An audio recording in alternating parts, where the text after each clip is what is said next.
He looked at me, he said, let's cut. I want to buy your company. So many people getting scammed. And I even tried to help them to understand it was a scam. But at a certain point, they won't accept it. Hi everyone, welcome to a new episode of the RIV Podcast. Today we will be interviewing Davide, Head of RIV Academy. So welcome Davide, now you are interviewed. Actually, yeah, it's not my usual seat. I usually sit on my left, but today I had to give the chair to my fellow colleague and friend Emanuele, so that also you guys can understand a bit more about me, about my story, about what I do, as I've always been one of the hosts and not a guest, actually. Yeah. No, absolutely, and it's very interesting for me because I always watch the podcast. It's so nice to listen to it, and now finally I'm able to also interview you. And what an honor! What an honor! No, so we have to start from how do we arrive here in Dubai. I think your story and your background is so interesting in so many ways, and I think very often we have this podcast and we don't know exactly all your story behind it. So it would be very interesting I know the story, but for the audience to know where you come from. Absolutely. Well, I come from Italy, basically, and I come from a very different background, a very different place, a very different lifestyle than what I'm experimenting right now. So moving to Dubai for me was a dream initially, and then it became reality.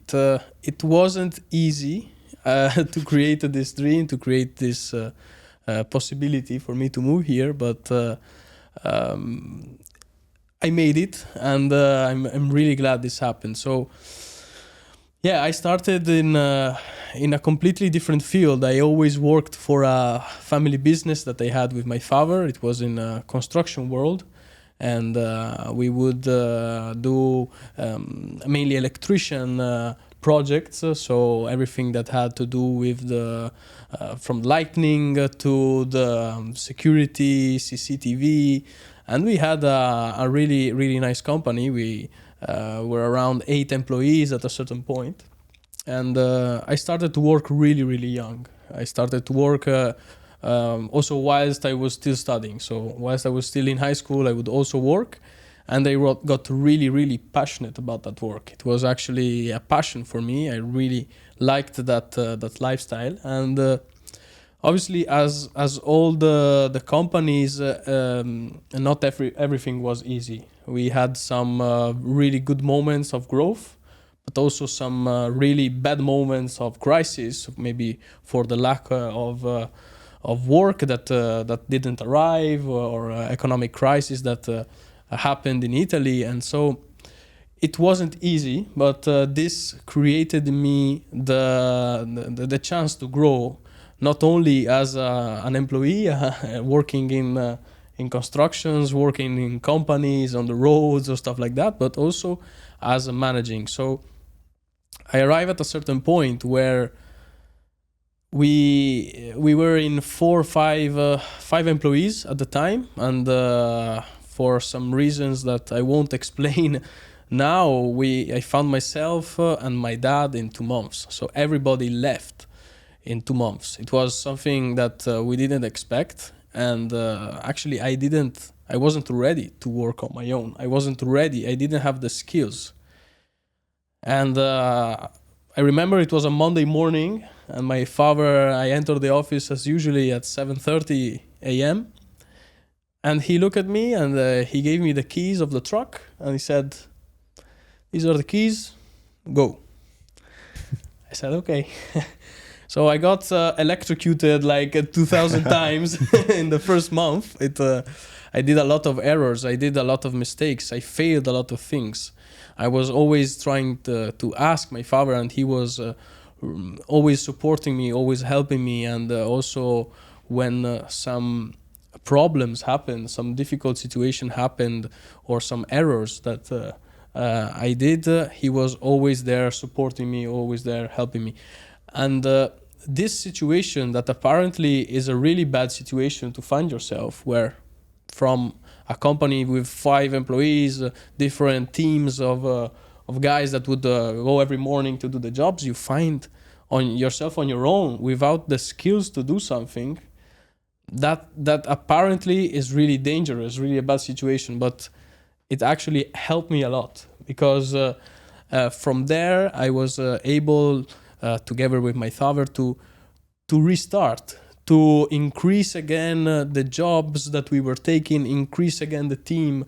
I hired back some people, I expanded the team, and we started together to being successful again. But there is a but. This didn't go on forever, and it didn't go on forever for a choice.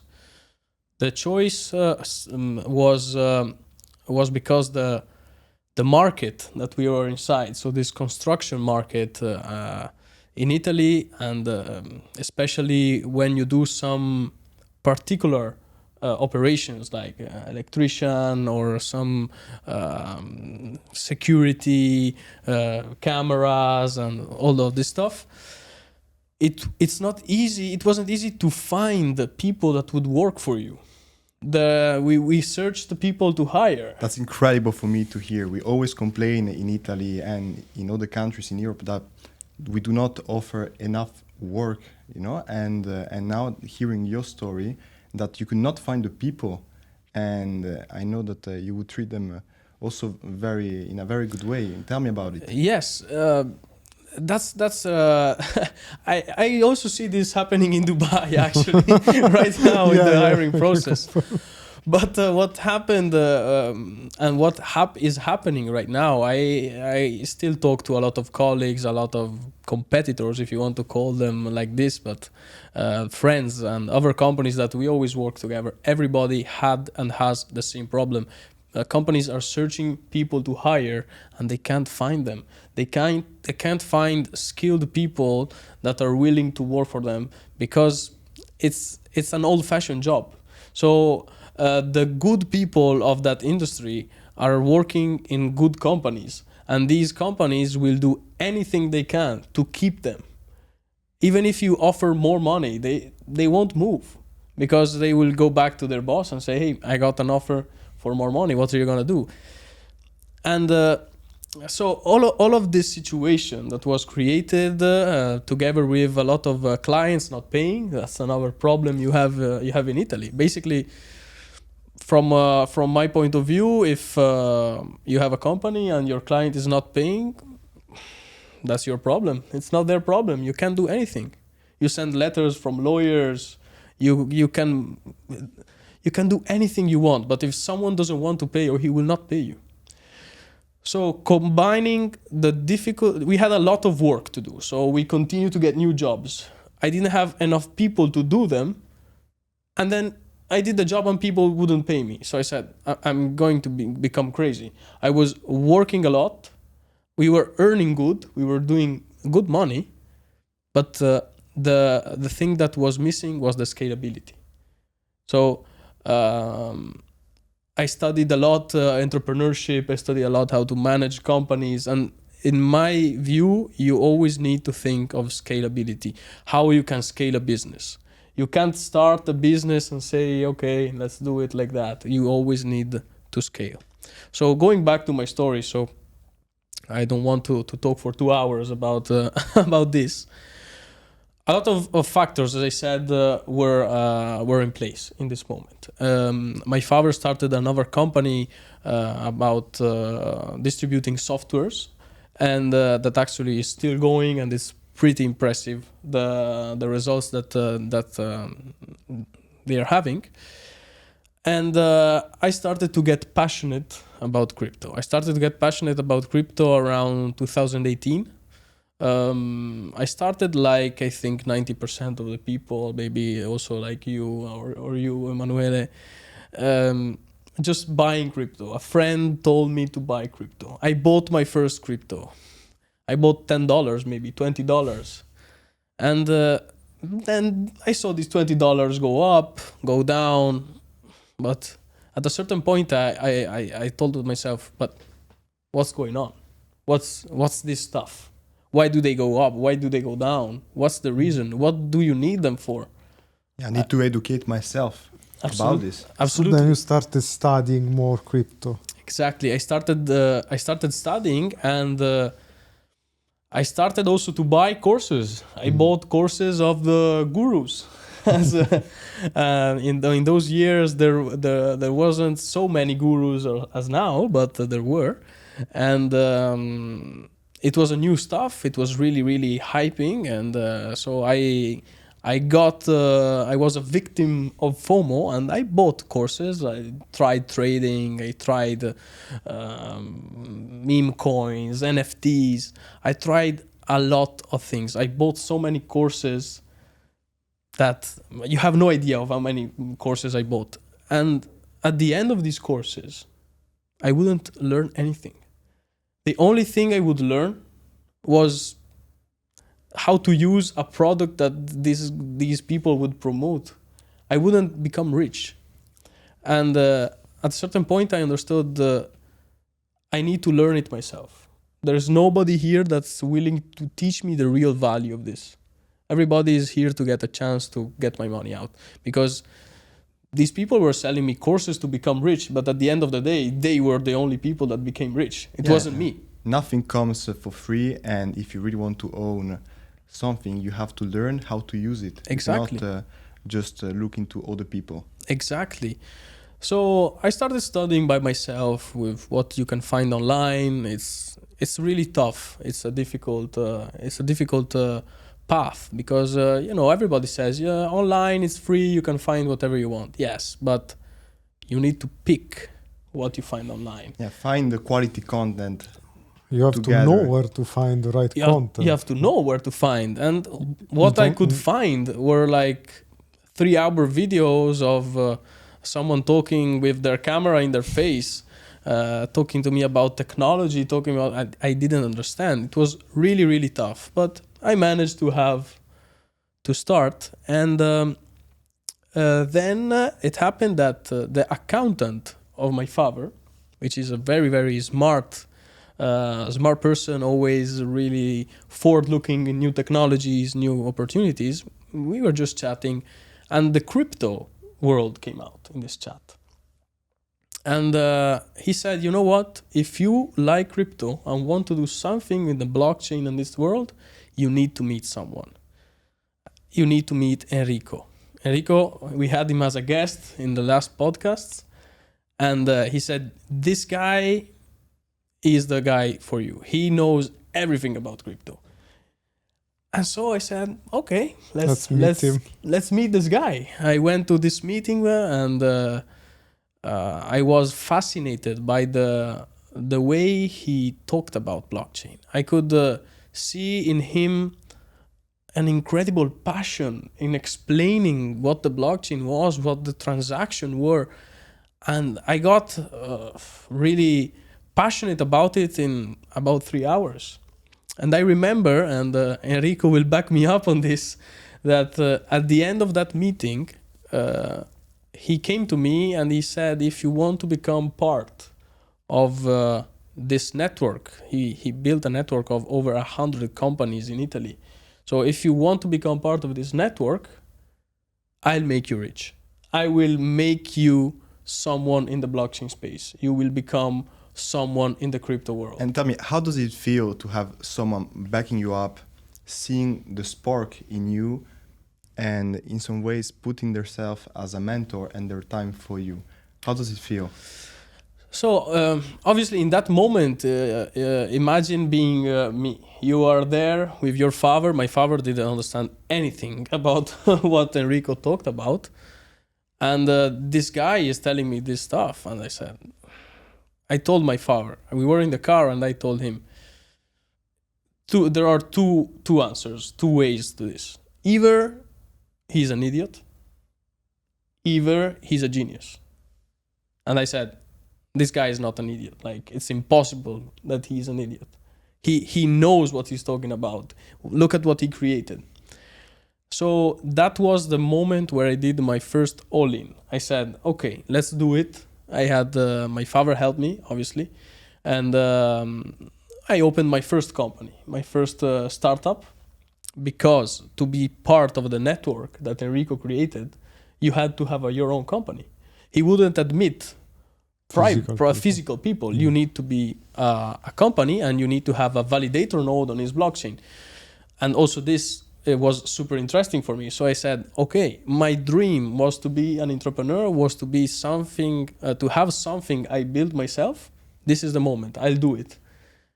And so I opened my first company, WeChain, and from there on, I started, I was still working as in construction, and but I told my father I need to be able to dedicate more time to this some way, somehow.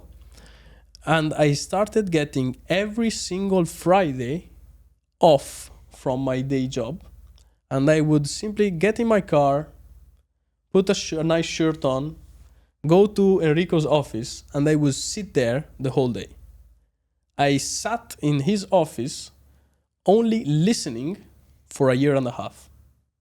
I didn't know anything when I started, but every time I would hear these things, hear this explanation, and I got so passionate about it. So what I started to do is Friday off in Enrico's office to listen to him, Saturday studying, Sunday studying, and Monday back to my normal job. How difficult it is, explain us and to the audience, to merge these two words, working on two different projects. Because basically you had two different jobs. I had two different lives. Yeah. But it's obviously it wasn't easy. Okay. And I acknowledge the fact that this situation seen from outside seems difficult. But once you're living it, you are in this loop of emotions and stuff you have to do. You don't even think about it. For me, it was normal. It was nothing crazy. I woke up at 6 a.m. and I went to bed at 2 a.m. I worked the whole day in construction. At the end, what I would do, I would go in the office and I would sleep 30 minutes on my chair, and then I would start studying. I would start doing something, and that's where Enrico came to me after 1 year. And he came to me and said, okay, I appreciate your coming to my office every day, every Friday to understand, but you have to create something of your own. What are you going to do? What's the project you're going to do? And that's where together with him, I decided I want to be in the education. Because all of these meetings we did with Enrico, there were a lot of entrepreneurs, new entrepreneurs coming to understand this possibility, this technology, what you can do with blockchain. And I felt like these people didn't understand blockchain. They didn't understand the value behind this technology. So I said, we need to do something to educate people, not on how to become rich with crypto or what is Bitcoin, what blockchain is and how you can use it. And not only, I think that blockchain is something that is not going to stay for a short time. So Absolutely. let's invest in something long time, for the long run. Exactly. And so I started creating my product. I started creating courses for entrepreneurs and companies that need to understand what the blockchain technology is and how to use it. So that's where it was difficult. Because when you are working and studying, it's okay. It's tough. It's really tough, but it's okay. But when you work and at night you have to work on creating your idea, creating the product. I created my first website, and guys, it was shit. I never did a website. I had no idea how to do it. Then you have to start thinking about accounting. No idea. The first time I had to do an invoice, I stayed 2 hours on the phone with the accountant of my father because I said, how do you do an invoice? So you learn accounting. Then you have to start to learn marketing. So I started studying marketing. So this experience was a full immersion for me. I ended up working all day and all night. I just sometimes I just sleep in the office. And so it was tough, and it was really tough, and it went on for 2 years almost, where I was working on my own to create. And with Enrico, that really always was by my side. My father was always by my side, motivating me. Enrico not only motivated me, but gave me also the tools to create what we created. I created a wallet app with the videos. I even wrote a book, guys. I managed to write a book, and all of this before ChatGPT. I swear. I swear it was before ChatGPT. Actually, I remember the day I finished to translate my book in English and translate all my courses from Italian to English. A week later, ChatGPT arrived. Bad timing. Yeah, but it's a bad timing. But you know what? I'm glad that this happened, because it helped me to develop the skills that you need to do this. So let's jump forward and... No, but let me know, just to close this up, what other people felt and how did your social life maybe impact the way you were working and you were so busy? And very often people judge you for this, and very often people do not understand your vision. So could you just point out how you felt in those periods? Absolutely. This is a nice question. A lot of people talk about this, but if you don't live it, you can't really understand what you feel, what these people feel. And the point is that you are used to have a social life where your friends, you work from 8 to 5, and after 5 you go home, you go to the gym, or you have a brunch with the guys, party, dinners, and this sort of stuff. And at a certain point I didn't have time to do it, but I didn't have time, and I enjoyed working on my product. But people from outside, as you said, Emanuele, don't get this. They don't understand. What is this guy doing? So they were seeing you as an alien. Yeah, they see you as an alien, as an idiot sometimes, because they say I would receive phone calls maybe at 11 p.m. I was there working my ass off. Hey, come to party. Where the are you? And all this stuff. And I said, maybe is it me? Am I the doing wrong? Maybe I should go back to my normal life and enjoy my 20s. No, you say, come on, only working, only focusing, and that's when you see who will be by your side. From 100 people that you have around you, if you have 1 or 2, you are really, really lucky. And I imagine now that you're in Dubai, how many people they talk and they don't really know what's going on, but they see you maybe as an alien, as you said before. Yeah, this absolutely, how can I say, elevates this sentiment from the people. Obviously, when people don't understand how much you worked for something, how much time you dedicated for something, and how many things you didn't do to achieve that goal, they will never appreciate what you are now. Yeah, because people see only the exterior, no? They look at the social media, Exactly. They see your stories on Instagram, maybe. But they don't even bother asking, how did you do it? I always propose, guys, I'll teach you something. Try. No one wants to learn. No one wants to learn, but everybody is complaining about how their life is.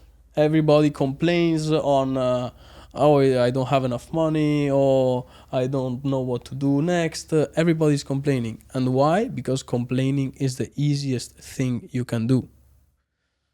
Whilst dedicating your free time to learn something, to create something, that's tough. But there were a lot of negative people. There are a lot of negative people that don't understand this. But as I said, if you're lucky, and I was really, really lucky to have 2 or 3 friends that followed my ideas.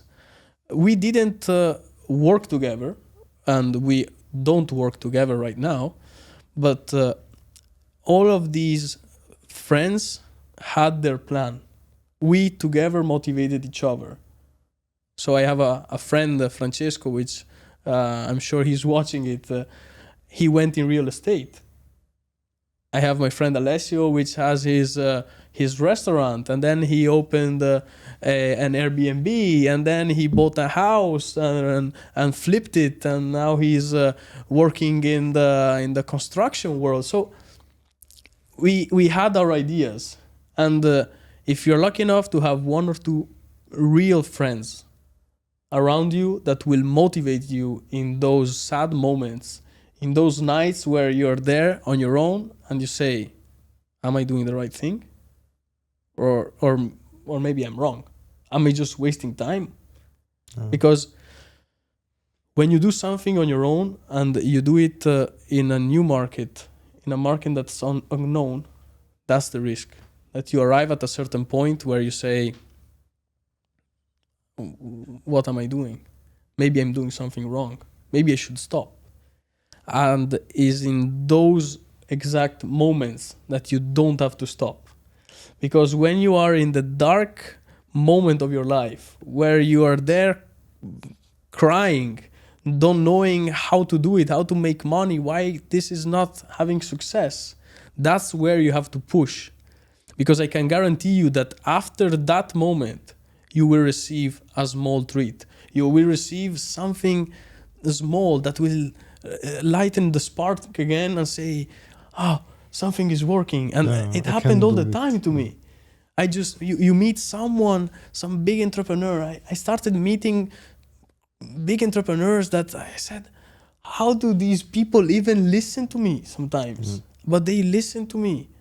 When I did the first course to my first company, that was a crazy experience. I was super nervous about, obviously, the first course in a company, talking to entrepreneurs, explaining them this. I was super nervous.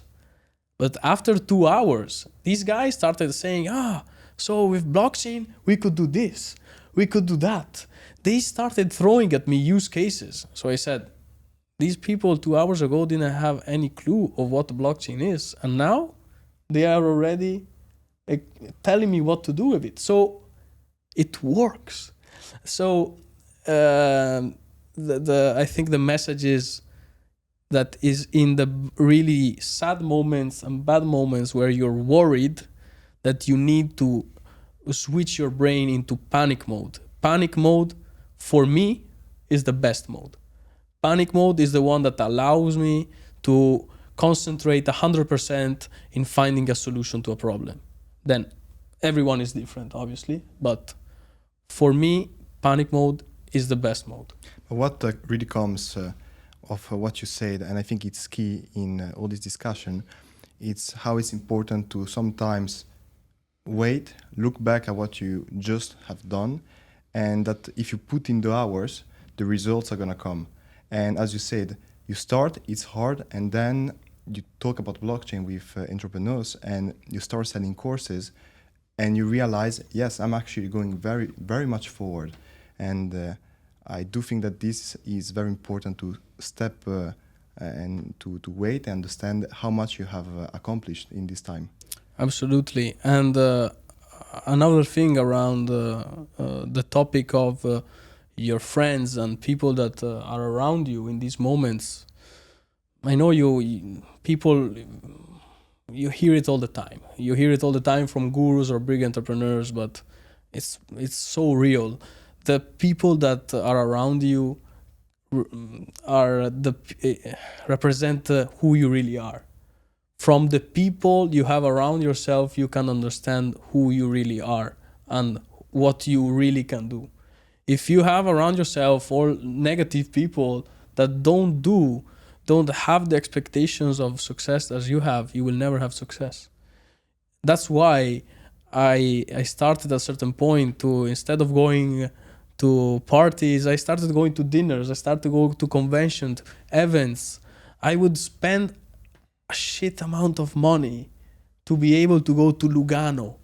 For me, Lugano was like paradise for me. It was like crazy. I would say, I would start my car 4:30 a.m. in the morning, drive to Lugano, would reach Lugano at 7:30. I had some meetings at 10 a.m. I would sleep in my car.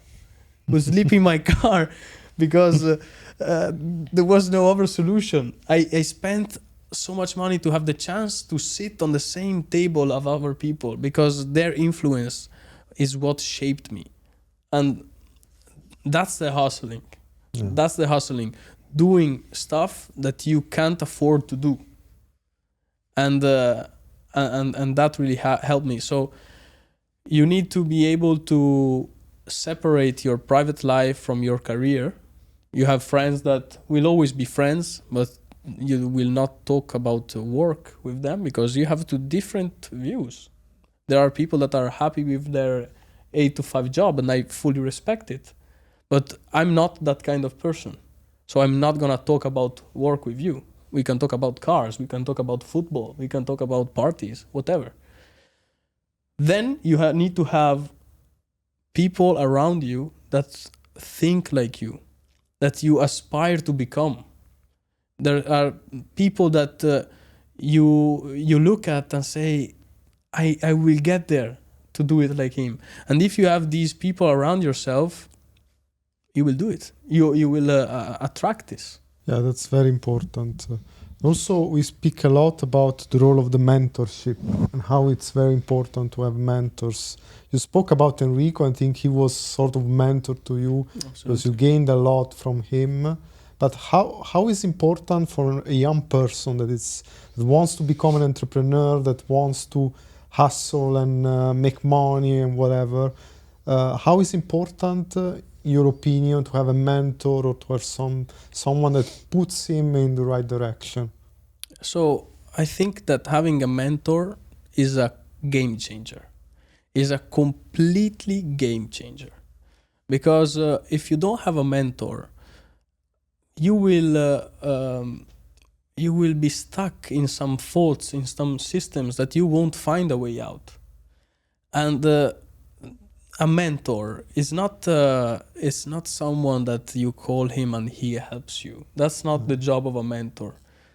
A mentor is someone that does never tell you the solution, but puts you in the situation for you to find it.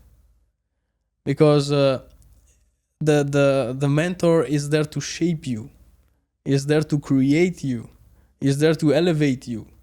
It's not like ChatGPT where you don't know something, you ask and you get the answer. That's not how it works. Mentorship, you need, from my point of view, you absolutely need to find a mentor.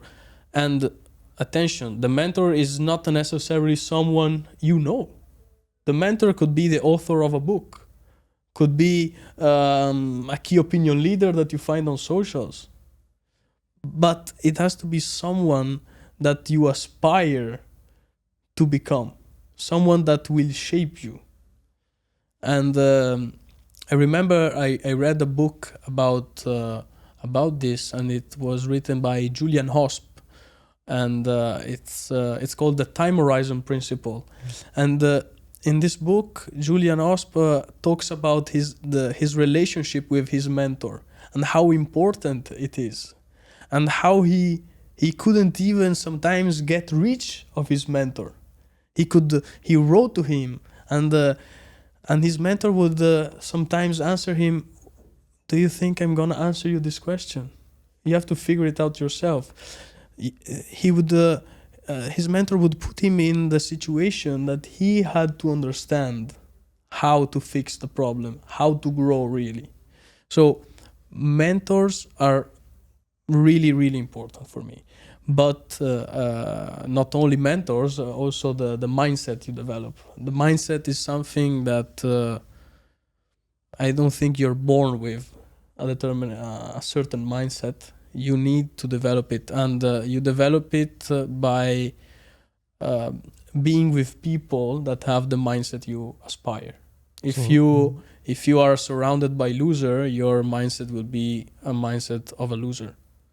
Maybe you're smart, but your mindset will be the mindset of a loser. If you surround yourself with successful people, successful entrepreneurs, successful traders, any successful person, from any market, from even a chef, a successful chef. But that mindset of success, of aspiring to success, is the one that will shape you.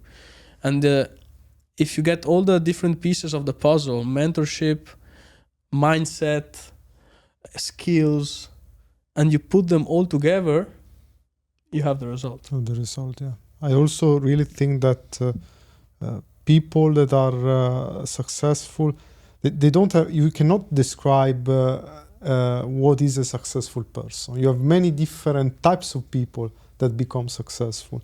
And sometimes it's not even the smartest person that is the most successful. But I think that, I don't know if you guys agree with me, it's also the determination, the passion that you have while you want to do something, that it's really important. It's determined.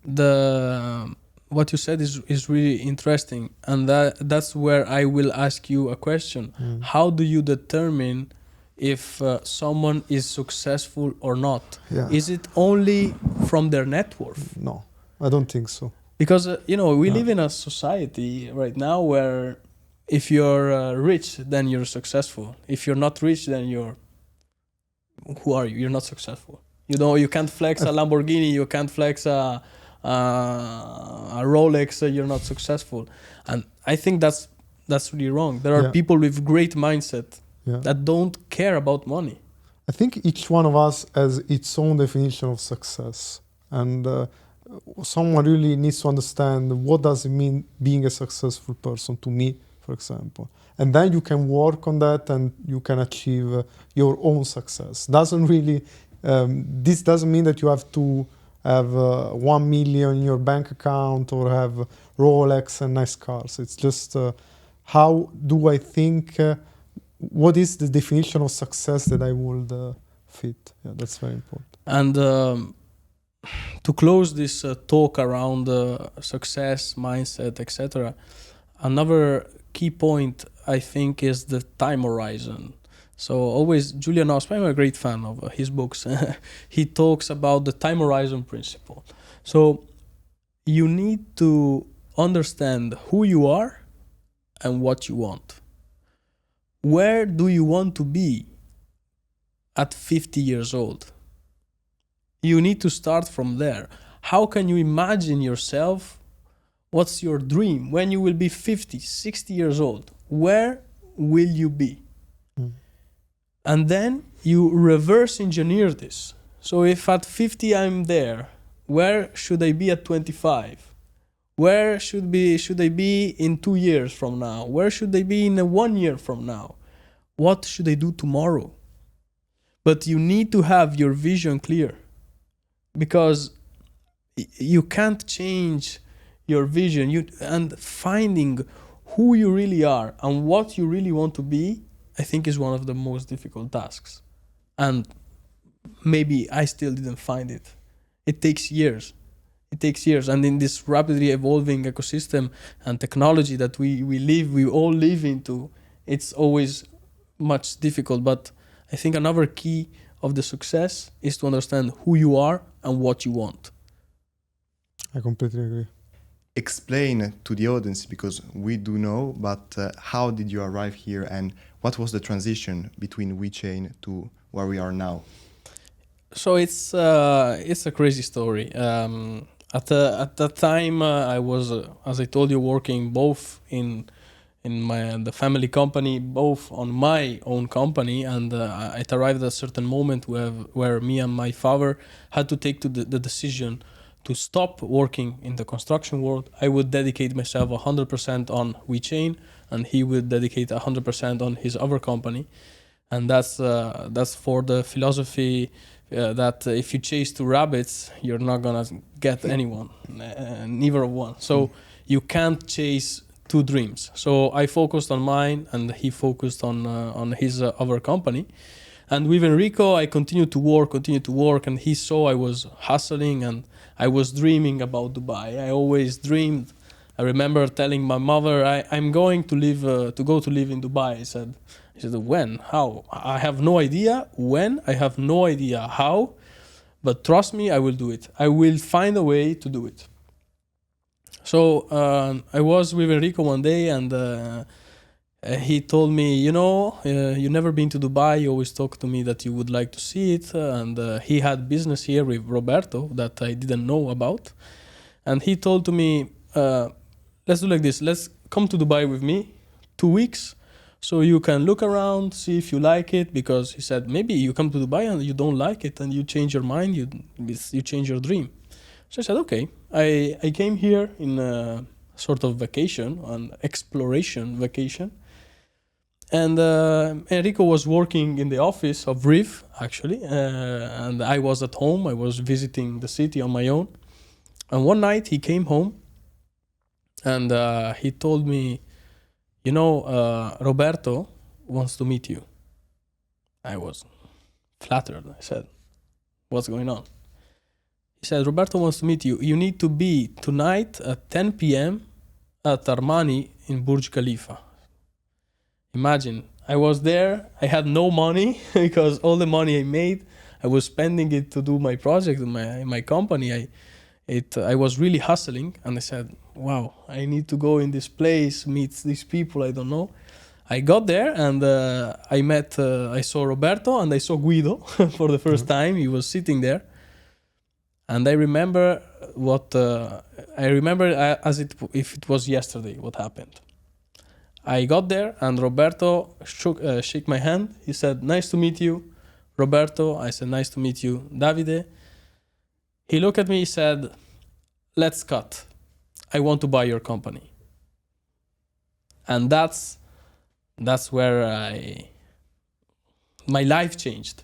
That's where I saw finally the results of years of hustling, years of working. And I said, absolutely, let's talk about it. I try to be chill, you're in those situations where you say, yeah, okay. But inside of me, I had an explosion of emotions. And I remember he telling to me, okay, but I need to understand that Enrico is telling me that you are really good at teaching blockchain. You have this innovative method of teaching, but I need to see it. I need to see if you work. And that's where he told me, when could you come to the office to start? I said, tomorrow morning. I was there in Dubai vacation, but I didn't know what to do. I couldn't wait to work, to do something. And that's where I started teaching blockchain to Emanuele, actually. And Emanuele is a really smart person, and he actually learned really quickly all the things I said. So it's not only that I'm a good teacher, but he was a really good student. Way too kind. But it's the reality, because learning blockchain is not easy. And yeah, so basically Roberto made me an offer, and I accepted it, and that's how I made my first exit at 27 years old, after 2 years that I built my own company. I went back home, I packed my stuff, and after 2 weeks I moved here in Dubai. And when I moved here, I didn't know where to go. I didn't have obviously the documents yet. I just came here. I couldn't wait to come here. So I came here, and I lived on Emanuele's couch for 2 months. I shared his apartment, and very kindly Emanuele offered me a roof where I could stay. But it was all for the company. I saw the potential, so he had to stay somewhere and somehow in Dubai. So that was the only reason why. Thank you. So it was that's the craziest thing that happened in my life as an entrepreneur. I wouldn't have never imagined that these things could happen. You dream it, you plan it, and then when you finally do it, that's what's crazy. When this happens, all of the moments that you were hustling, all of the moments that you were ready to leave the project, to say this is wrong, I'm losing time, all the people that would tell you will never make it, you're losing your time, what are you doing? That's the moment where this is the payoff.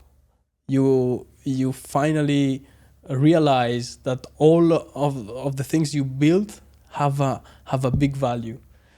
And obviously you need to build good stuff. You need to build successful stuff, but also you need to find the right person for you. And that, in my case, took 2 years. In our cases, can take 10 years. But yeah, that's why I'm here in Dubai, and that's how. And I want to touch an important topic, which is for many people, it's all due to luck. You were lucky that you were here, lucky that Enrico was working with Roberto, and people can invent so many things. But I do see this as sliding doors, and how launching yourself into new things and trying, it's so important. And I really admire this of entrepreneur in general, and like you in this case. Talk to us in this case about sliding doors, and what do you think about it, and how do you feel? So, I don't believe in luck, and I don't believe in bad luck. I honestly think that luck doesn't exist. I absolutely believe in God, and I believe that you will attract what you are building. You can't think that these things happen by luck. You need to create this network. What helped me to achieve my goal, that was to move here, was my continuous networking with the right people. You have no idea of how many entrepreneurs I talked to in my life. When I told you I went to Switzerland, I went to Rome, I went to Milan, how many people I had to sit down and talk. And 90% of the people will tell you, yeah, you're good, you're smart, but then nothing happens. You need to continue. So for me, luck doesn't exist. Coincidence don't exist. It's all part of a plan. And also people, they usually want it quick. And for you, it was relatively quick, but it still took some time.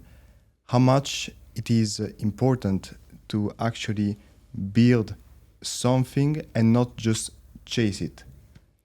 Yeah, I always say, if you spend your time chasing a butterfly, you will never get it. But if you spend your time building a beautiful garden, the butterflies will come. Don't chase, attract. You need to create an ecosystem. You need to create an energy. You need to create your person to be able to attract what you dream of. You can't think that it's by luck that people become millionaires or people become billionaires. It's not luck. Even someone that plays the lottery, yeah, you can say it's luck, right?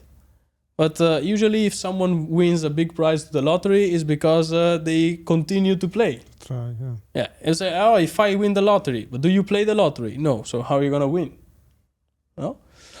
So I think that you never have to chase money, you never have to chase opportunities, but you have to focus in creating the landscape that will attract them. It's all about opportunities, right? And you have to invest in yourself, in Absolutely. your education. I mean, education is king, and so who knows me from when I was a child? I was never passionate about school. I never liked to study when I was in school, and right now I feel I can say that it's really important. The teachers play a really important role in education, because in my case, I didn't have a lot of. I wasn't passionate about studying, but the teachers I had wouldn't incentivize it, wouldn't make me passionate about something. Yeah. Whilst when I met someone like Enrico, who isn't a teacher, he is not a high school teacher, he was a life teacher. Yeah. And also my father, he was a life teacher to me, because they explain you things that you get passionate about it. So education is king, but you need to find someone that can explain it to you with passion, that put their experience in it. It's not only you need to learn this because it will be useful for you. No. Guys, blockchain technology changed my life. If I didn't study blockchain technology, I would never make this. I would still be in construction working 10 hours a day for what? The Dubai would still be a dream. So that's why also with RIV Academy we are creating these courses, because blockchain technology will change your life. And it can change your life, but you need to become someone in this landscape. You can't think that, I bought crypto, I sold crypto, my friend became rich. No, you need to understand what technology is about. And I think, Guido, you can talk a lot about this, because being a learning facilitator for MIT, you taught blockchain and you teach blockchain to executives, to entrepreneurs. So obviously you, on a completely different scale than me, had to teach this, and is teaching this to people that they don't really know if they want to understand it. It's difficult to... It's difficult to explain, first of all, because blockchain is not a simple concept, so you have to explain it very well. And but it's also, I would say, very rewarding. I really I love to teach in general. I think it's very rewarding also for the teacher. So I agree with you when you say that it's important to have good teachers, but good teachers are teachers that really like what they do and are passionate about their job. Absolutely. So every time I have to teach something, I always put myself in the shoes of the other part, that is going to listen to me. And I'm also thinking, how can I bring value? How can I make him understand? How can I make these things simple for them? So this is the most important thing for teaching. Yeah.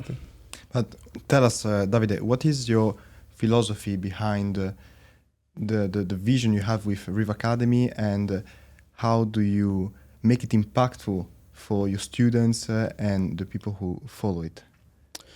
So this the method that we use with RIV Academy is a method that I used also with companies, with entrepreneurs, and what I think set us apart of a lot of other institutions is that we are able to bring the high quality information from people like Enrico, from people like Guido, from people like Massimiliano Marzo, from people like Roberto, from people like myself that are in the blockchain world since 2018, 2010, 2008, etc. And an innovative approach. Because you can find courses online of really successful people, but maybe there are courses of 4 hours or 2 hours of someone talking to you with a PowerPoint presentation, and that's boring. That you won't get passionate about it. It's difficult to get passionate about it. Whilst what we are creating with Academy is a combination of an engaging content, an engaging platform, an engaging way to teach, combining it with high quality information, high quality teachers. And that I think is something that in the market you can't find. Because what you can find on the market are two different products. You can find courses like MIT, like Harvard, big universities doing courses around blockchain, which are beautiful courses created by highly skilled professors and can really make you understand blockchain, and courses promoted by gurus like the courses I bought when I started, right? So these two products are really different, and the audience is really different, because MIT or Harvard courses are thought for someone who is already an engineer, is already skilled on business and on technology, and wants to elevate their knowledge to create their own project. The other courses are aimed for people that think that they can become rich quick, but they don't work. So what we try to do and what we are doing now is to position ourselves in the middle, getting the information and the content from the higher education standards and combining it with a modern approach, creating short video pills that are not boring. We use a lot of AI in our videos to make it both engaging but also affordable, because we want something that people can afford, because this is something that people need to understand. Blockchain technology can change your life. Blockchain technology can help you. With Web3, there is incredible opportunities coming forward. So you absolutely need to be skilled and prepared for this. And don't get me wrong, I am a big fan of YouTube in this case, and I consume a lot of content in this, in videos and pills. And I have to say, yes, you can find sometimes quality videos, but what I cannot find is videos in a structured way where I know who is the teacher as well, and what is his background, and if it's just a hobby that he's doing, or if it's something real, something that you know there is the effort and you know there is quality behind it. So this, I think, it's really some value that we bring. Absolutely, we bring that, and our courses are not only theory, they also have practical parts which allow you to not only understand what the technology is, but also practice it in a practical way. We combine not only teaching but also testing. So in our courses there are also tests. At the end you get a certificate that you can add to your LinkedIn, to your CV. So I think Guido earlier said something really, really important, the value. When we create these courses, when we created the RIV Academy, when we put together our knowledge and our vision, it was all about, and it is all about the value that we can bring. Because we are not here to chase money. Yeah. We are not here to chase people that buy our course. We are here to bring value to the market. We are here to create the beautiful garden, and then people will come. I completely agree, and you really have to think what the people wants when you make a course. Why are the people taking the course? What are the things that they want to learn? For example, now the crypto bull market is coming. Everyone is starting to get interested in new projects. So we thought about this course about how to evaluate a crypto project, because good crypto projects are the ones that do very well in bull markets. So then we created this course.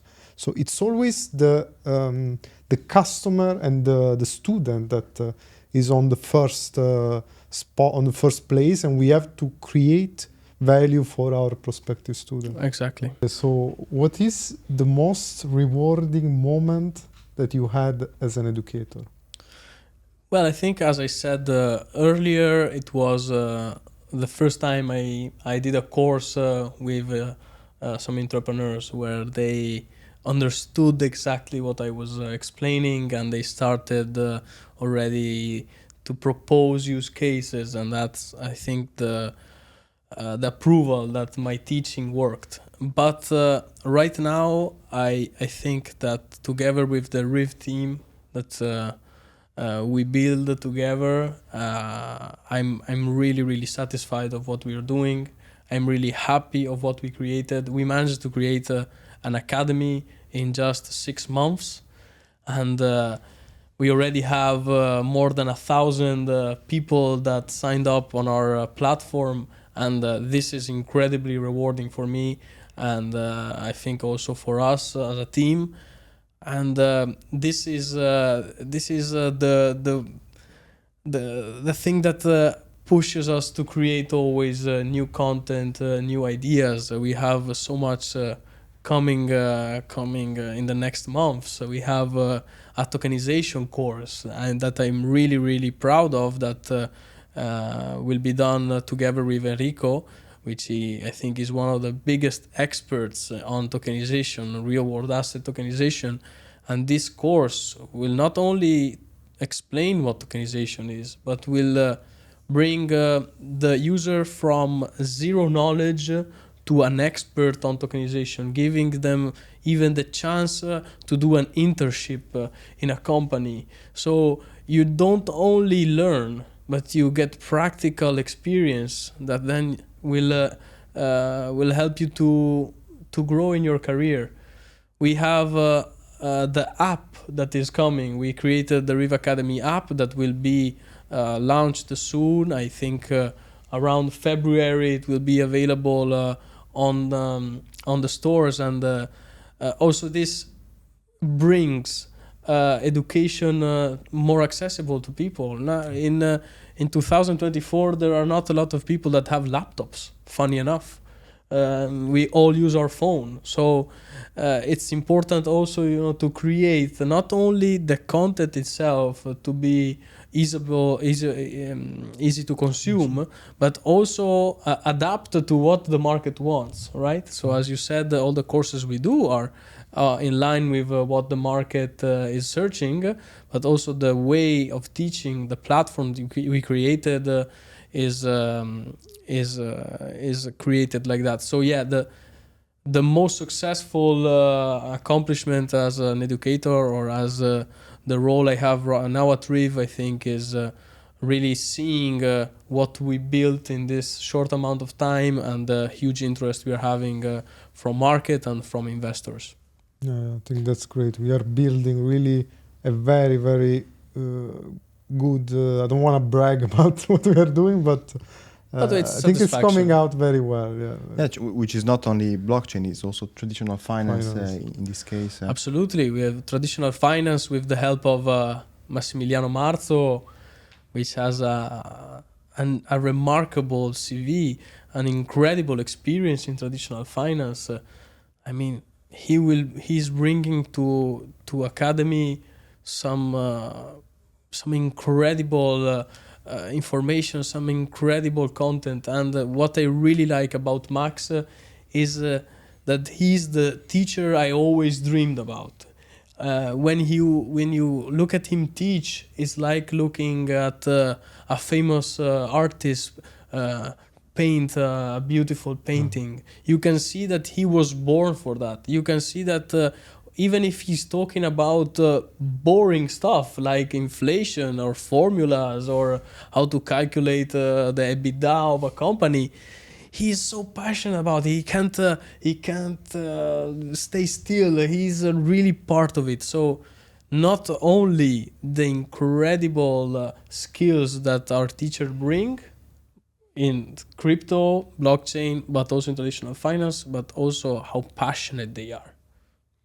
Yeah, and this goes back to what we like to say in the company, which is a denominator where passion and science are vision. And we do all have a vision, and the passion, now you mentioned the Max one, is remarkable. And we do also have quality pedigree behind it. We have the quality behind it. It's a very, very high standard. And we talked about Max in this case, and which corporate finance and blockchain, people can think that is two different generations. It's something that you cannot mix, but actually we are doing it. So what is your thought about these generations clash, and how do you envision them? I think one of the things that I really like about RIV, and that made me become passionate about the project, was really the mission of combining traditional finance and decentralized finance. So these worlds that are apparently really apart can communicate between each other, and we are seeing it from a market point of view, where traditional investors are also moving to the crypto space, but we can see it from a technological point of view, where the blockchain technology is starting to find use cases on markets that didn't know about it. And in particular finance. Imagine all of the tokenization around funds, all of all the mechanisms that are being created in financial markets through the blockchain and through this instrument. So the combination of these two worlds, I think, is the game changer for this industry, and that's what we are achieving in this moment. Do you think that blockchain is bigger than what was internet in the 2000s, in the 90s, 2000s? That's an interesting question. I think that blockchain technology represents a revolution. Actually, there is a great book about it. It's called Blockchain Revolution. Really, really interesting book. I read it because it will open your eyes on what blockchain can really do. And I think it has the same power of what internet has. Obviously, with blockchain, we are talking about Web3. With internet, we are talking about Web 2. What's the difference between Web 2 and Web 3? With Web 2, people can exchange information between them. With Web 3, you can exchange not only information, but you can exchange real value. You can exchange assets thanks to the self-sovereign identity and thanks to the blockchain. Because one of the important things about blockchain that people tend to forget or people tend to not talk about is the fact that blockchain allows people to exchange originals, whilst internet allows people to exchange copies. When I send you a picture on WhatsApp, or I send you a picture via email, I'm sending you a copy of that. When I send you a contract, I'm sending you a copy of that. That's what blockchain revolution is about. We're sending the original. When I send you this asset, I do not longer have it. I lose the ownership about it. But blockchain will track ownership. And in the example of art collectibles, for example, as an artist, you create the painting. And in this moment, you are the author and the owner. But then when you sell this painting, you lose the ownership, because obviously who bought it becomes the new owner, but you maintain the fact that you are the author. So blockchain allows tons of use cases in art, in music, to be able to recognize and to track who the owner is, but also who created, giving credit always to the author, always to who brought the value for the first time. So the generational gap is important. Blockchain, I think, is a crazy revolution, and we are seeing that it's slowly going to impact all of our lives. This being said, I do not think that the whole world has to become a blockchain expert. There's no need, as the whole world isn't an internet expert. I think everyone knows how to restart a router, but people don't know how to program it, right? We don't need the population to become developers of a blockchain, but at least understand what it is, what it allows you to do, and how it can impact your life in a positive way, and be able to recognize opportunities and be able to recognize scams. Because obviously with blockchain, we saw a lot of scams. Yeah, it's a new market, and like every new market, it's populated by scams. How do you avoid scams in this case? Education. Education is key. I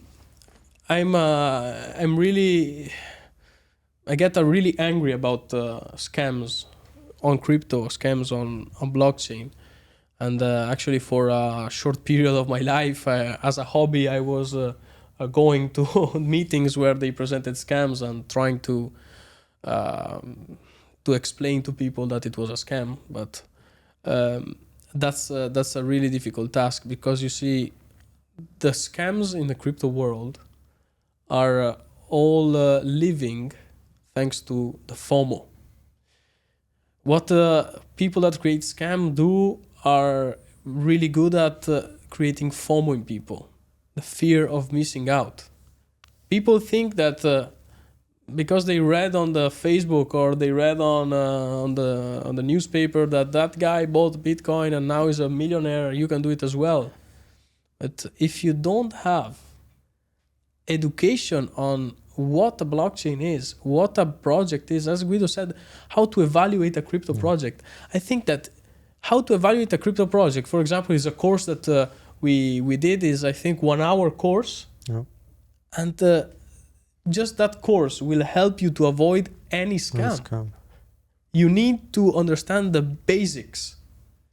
And believe me, in my life, I saw so many people getting scammed. And I even tried to help them to understand it was a scam. But at a certain point, they won't accept it. They are so convinced that they are doing the right thing that they won't accept it. So before it's too late, you need to educate yourself in recognizing this stuff. Because crypto scams are here. There were more years ago. There will be more coming forward. And they come from people that you would never think about. And I think it's interesting. We want to maybe specify crypto and blockchain. People very often they put the two together, but is yes correlated, but not totally. Yeah, crypto is a product of blockchain.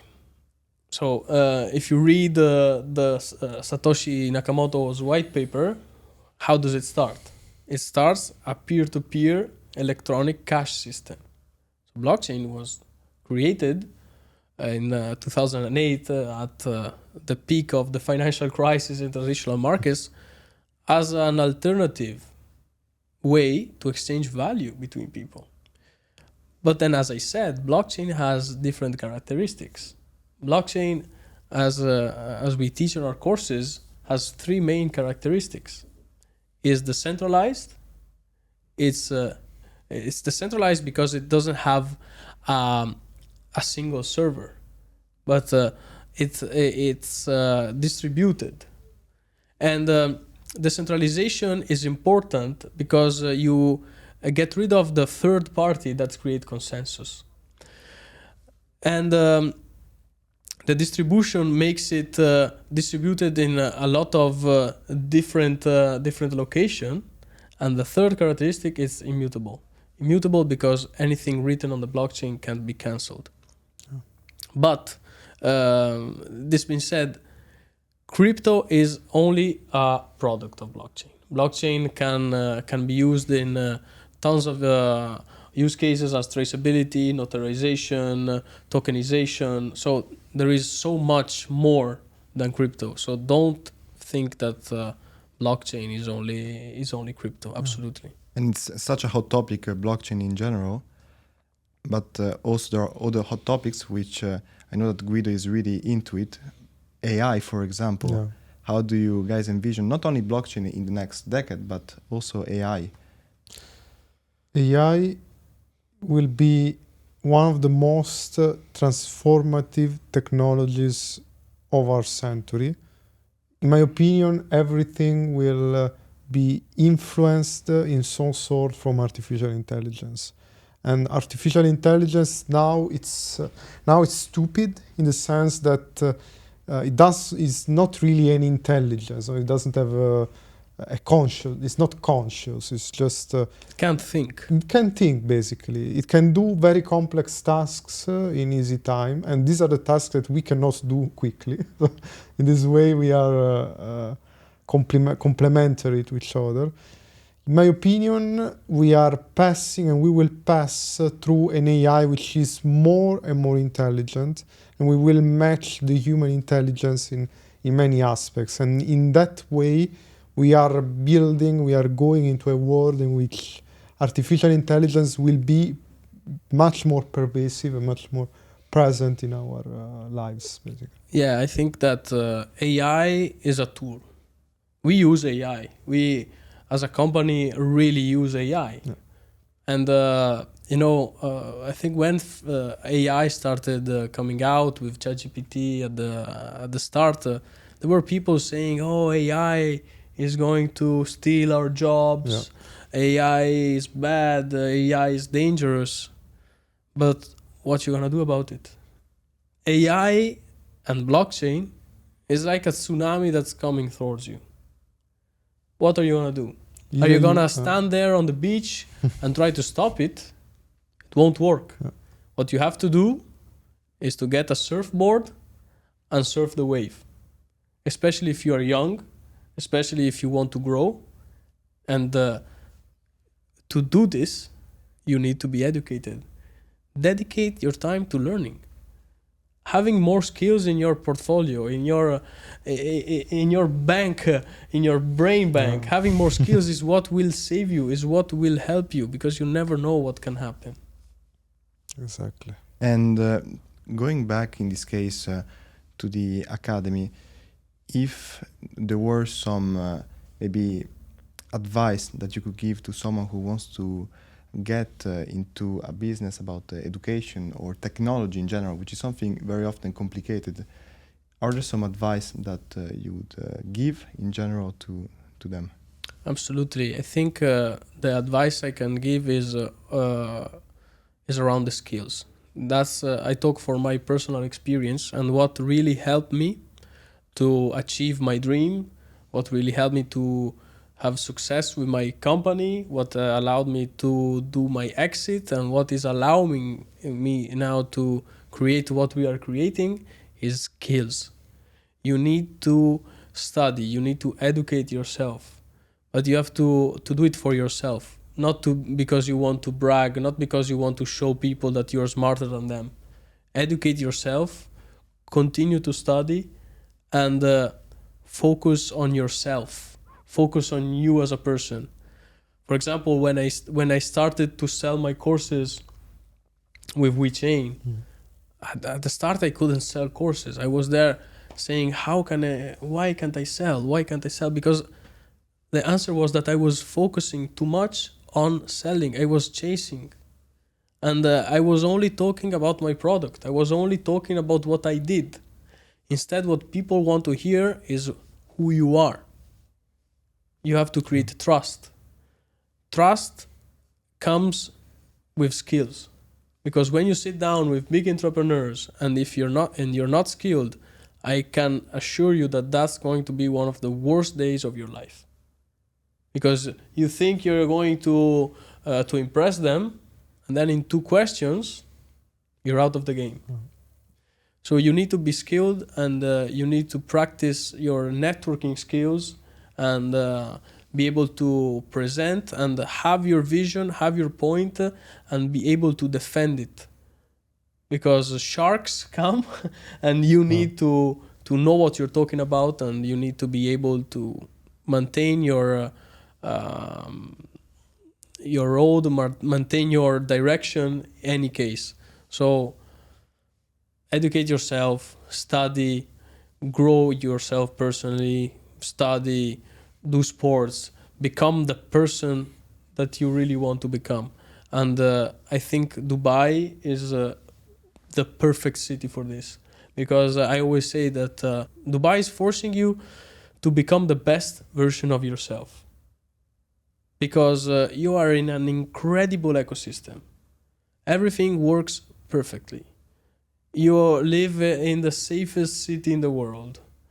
You live where the coolest places are, where all the most brilliant minds are. So you have networking, you have a safe place, but then it's an expensive place. No? Mm-hmm. So you have the perfect landscape to grow, and you have the challenging part which tells you wake up in the morning, go and do your job, be 100%, because there is competition. It's like a jungle. You wake in the morning, you have to run, or someone's gonna eat you, right? Mm-hmm.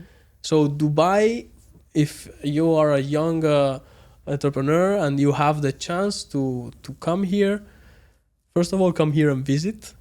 See if you like the place, see if you like the mindset, see if you like it. But this place is a game changer for young entrepreneurs, completely.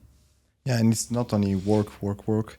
You mentioned before sport, and I think it's also, I want to touch a highlight about this because I do believe being complementary in everything we do in life, to integrate many things, it's key. Do you actually, guys, do sport every day? Do you try to integrate it with your work-life balance? Is it hard to do it?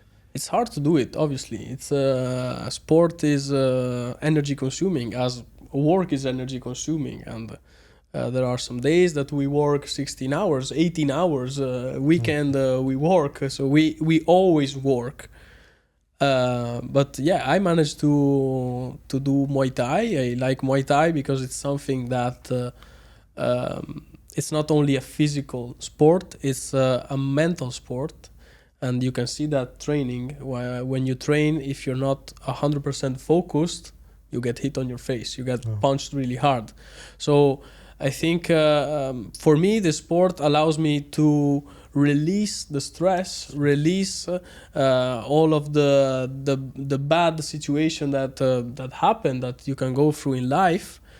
And it's like that hour a day that you can completely disconnect from what is going on and just concentrate on yourself, on your body. And I know you, Guido, are you like running. You are an athlete, and I'm a long distance runner since I was 18. Previously, I played tennis, and I'm continuing also to play tennis. So I'm kind of mixing the two sports, but basically every day I'm doing something. Because between long distance running, I also do one session of weights at the gym, because it's also important when you combine the two. To combine the two, it's very important. But the most important thing is that doing sports helps you also in your job to be more focused, to be more concentrated, and helps you also in your life. So it's a component that somehow helps you in everything and brings your life, makes you live your life better. Absolutely, yeah. I mean, marathons are not something easy to do. I would never do a marathon. From what I will do. It's in January, so it's my first marathon. Actually, I did half marathons, but I never did a marathon. So now I said, let's do this new challenge. Fantastic. Yeah. No, it's absolutely incredible the way you guys are able to integrate both. And I think it really helps to stay, for example, as you say, running for 4 hours just by yourself. Yeah. If you can stay focused outside of the job just by running, I think this is going to benefit you so much. And then you learn that you are much better than you think, in the sense that first when you start running, you say, 10 kilometers is a lot. I mean, you run 10 kilometers without stopping. How can I do it? Then you do it, then it's okay, let's do 15. And then when you run 10 kilometers, you say, okay, if I run 21 kilometers, I'm doing a long run. So now every Sunday I do between 20 and 30 kilometer run. That's great. So for me 20 kilometer now it's not a long distance, it's a medium distance. So your perspective changes on the effort. You become better and doing things. Yeah, the more absolutely. you do it. I see that. And also another question that I always make to people when I talk with them, and is what advice would you give actually to your younger self in this case? And so I don't know if you want to buy Bitcoin. buy Bitcoin. Easy answer. Obviously, buy Bitcoin. If I could tell it to my the 18-year-old version of myself, that would be the advice. But a really important advice is that you need to become passionate about something. You need to find your passion. You need to understand what you really want from life. The question I always asked myself, and I continue to ask myself, is who am I and what do I really want. Because knowing what you really want will set a goal. And once you have that goal, do everything you can for that goal. That's what I did. Yeah. That's I had the goal to come and live in Dubai. I didn't know how. I didn't know when. It happened. Is it luck? Yeah. No. You continue to push. You continue on that way. There will be thousands of moments in your life, in your process towards your goal, that you will be this near to stepping out, this near to failure. If you fail, that's not a big deal. And this is something that the European and mainly the Italian mentality, I think, is lacking. Because in the Italian mentality, failure is seen as a bad thing. It's okay to fail. It's really okay. Fail is important to fail. Because failure is valued like success. Because if you failed, it means you tried. You tried to do something. So don't be afraid of failing. Don't be afraid to not be enough. That's really something I would advise a younger version of myself. Sometimes I felt like I wasn't enough for that situation, whilst you are enough. You never have to underestimate yourself. Always challenge yourself. Yeah, no, absolutely. And also I would like to mention one last thing, that would be what would be a film you would recommend to the people watching, because everybody has a soft spot for something. Absolutely. My favorite film is Wall Street, The Money Never Sleeps, 1987. Of course. That film, I remember I saw it the first time when I was in high school, the first year of high school. And I'm pretty sure that I watched that film 200 times. I know that film like I know all the words of that film, basically. That film, 1987 Wall Street, will create hunger in yourself, will create that that desire to make money, that desire to be successful. But also, I don't want to spoil the film. It doesn't only come with success, but it also comes with lessons. So it's a really, really, really beautiful film that anybody eager to tap into the entrepreneurship world or in the finance world is a must. Watch it one time, watch it 2 times, and watch it 3 times. And I can assure you that the second time you will learn things that the first time you didn't, and the third time you will learn new things, and the fourth time you will learn new things. It's a really beautiful movie. Or like in Davide's case, watch it 10,000 times. Yeah, and then maybe they will ask you for a cast. Every morning, fun fact, every morning when he comes to the office, we work next to each other. First thing he doesn't even talk to me. He just puts the film. And then he starts to talk about it, because he knows all the film, of course, because he saw it 10,000 times. And of course, I knew the film he would have. Buddy, right? No, yeah. So I would, I really want to thank Emanuele for being here today.